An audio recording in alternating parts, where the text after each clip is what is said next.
বন্ধুরা, স্বাগত আপনাদের আজকের এই বিশেষ ভিডিওতে। আজ আমরা আলোচনা করব 2025 সালে মহালয়া নিয়ে।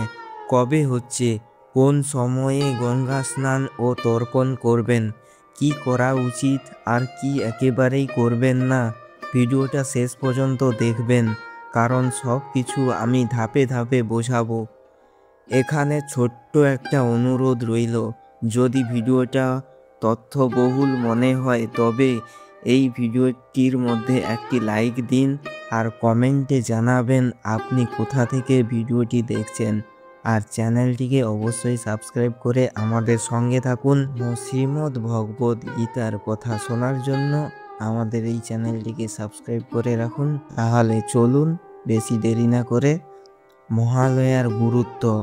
মহালয়া মানেই দেবী পক্ষের সূচনা আর পিতৃপক্ষের সমাপ্তি। এই দিনে আমরা আমাদের পূর্বপুরুষদের শ্রদ্ধা জানাই তর্পণের মাধ্যমে। বিশ্বাস করা হয় মহালয়ার দিনে পিতৃপুরুষরা পৃথিবীতে আসেন এবং আমাদের আশীর্বাদ করেন। বাংলায় মহালয়া মানেই ভোরবেলায় বীরেন্দ্র কৃষ্ণ ভদ্রের কণ্ঠে মহিষাসুরমর্দিনী শোনা, যা এক বিশেষ আবেগ। এখনো পর্যন্ত কারা কারা এই রেডিওর মাধ্যমে এই বীরেন্দ্র কৃষ্ণ ভদ্রের কণ্ঠে মহিষাসুরমর্দিনী দেখেন এবং শোনেন, তারা অবশ্যই কমেন্ট করে জানাতে ভুলবেন না। আর কবে হচ্ছে মহালয়া? 2025 সালে। মহালয়া 2025 সালে পড়ছে 21শে সেপ্টেম্বর, রবিবার। অমাবস্যা শুরু রাত 12টা 16 মিনিট 21শে সেপ্টেম্বরে। শেষ হবে 22শে সেপ্টেম্বর সকাল 1টা 23 মিনিট পর্যন্ত। তাই মূল তর্পণ ও স্নান হবে 21শে সেপ্টেম্বরই।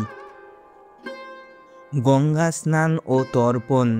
ভোরে ঘুম থেকে উঠে প্রথমে স্নান করতে হবে। সম্ভব হলে গঙ্গা বা অন্য কোনো পবিত্র নদীতে স্নান করবেন। নদী না পেলে বাড়িতে গঙ্গা জল মিশিয়ে স্নান করা যায়। স্নান শেষে তর্পণ করতে হয়, অর্থাৎ পিতৃপুরুষদের উদ্দেশ্যে জল, তিল, দুধ, ফুল অর্পণ করো। তর্পণের জন্য খালি পেটে থাকতে হবে। আপনাদেরকে আমি বিশেষ সময়গুলি বলছি, যেই সময়ে আপনি পিতৃপুরুষদের উদ্দেশ্যে গঙ্গায় তর্পণ করবেন। ঋতুপ মুহূর্ত 11টা 50 মিনিট থেকে 12টা 38 মিনিট পর্যন্ত। রোহিণা মুহূর্ত 12টা 38 মিনিট থেকে 1টা 27 মিনিট পর্যন্ত চলবে। অপরাহ্নকাল 1টা 27 মিনিট থেকে 3টা 53 মিনিট পর্যন্ত। মহালয়ার দিন আপনি কি করবেন আর কি করবেন না, কি নিষেধ তা সম্পর্কে জেনে নিন। খালি পেটে তর্পণ না করা, তবে স্নান ও পুজোর পূর্বে তর্পণ করা উচিত। নষ্ট বা অশুদ্ধ জিনিস ব্যবহার করা। গঙ্গা বা অন্য পবিত্র নদীর জল অবশ্যই পরিষ্কার ও পবিত্র হওয়া উচিত। বেকার নাটক ও অযৌক্তিক হিংসা করা যাবে না। দিনটি উপবাস, শ্রদ্ধা ও স্মরণ করার জন্য। আনন্দ উপলব্ধির অতিরিক্ত ব্যবহার, যেমন মদ, মাংস, যেখানে ধর্মীয়ভাবে নিষিদ্ধ। দর্শক বন্ধুরা, এই দিন আপনি কি করবেন? গঙ্গা স্নান বা পবিত্র স্নান করুন, খালি পেটে তর্পণ করুন, বাড়িতে পরিষ্কার পরিচ্ছন্ন বজায় রাখুন, পূর্বপুরুষদের উদ্দেশ্যে প্রার্থনা করুন।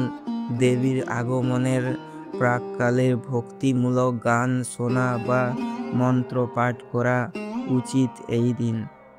আর কি করবেন না, কি নিষেধ? ঝগড়া বিবাদ করবেন না। মদ, মাংস ও তামসিক খাবার খাবেন না। অপবিত্র হাতে তর্পণ করা যাবে না। হাসি ঠাট্টা, উল্লাস বা আড্ডার সময় নষ্ট করবেন না। দিনের সময় ভেঙে সন্ধ্যায় তর্পণ করতে যাবেন না। বন্ধুরা, মহালয়া মানেই শুধু একটা তিথি নয়, এটা হলো আমাদের শিকড়, আমাদের পরিবার, আমাদের পূর্বপুরুষদের সঙ্গে সম্পর্ক জুড়ে রাখা। যারা নেই তাদের স্মরণ করাই আমাদের কর্তব্য। এই দিনে ভগবানের কাছে প্রার্থনা করি যেন তাদের শান্তি কামনায় পরিবারের শান্তি, সমৃদ্ধি ও ভালোবাসা বজায় থাকে। তাহলে বন্ধুরা, এটাই ছিল মহালয়ার 2025 সালে সম্পূর্ণ তথ্য। কবে, কখন, কি করবেন আর কি করবেন না, আপনাদের কেমন লাগলো নিচে কমেন্ট করে জানাতে ভুলবেন না। ভিডিওটা যদি ভালো লেগে থাকে তবে অবশ্যই লাইক করবেন, বন্ধুদের সঙ্গে শেয়ার করতে ভুলবেন না। আর এরকম তথ্যপূর্ণ ভিডিও দেখতে চাইলে সাবস্ক্রাইব করবেন আমাদের চ্যানেলটিকে। শুভ মহালয়া, সবাই ভালো থাকুন, সুস্থ থাকুন। জয় শ্রীকৃষ্ণ, জয় শ্রী রাধে রাধে।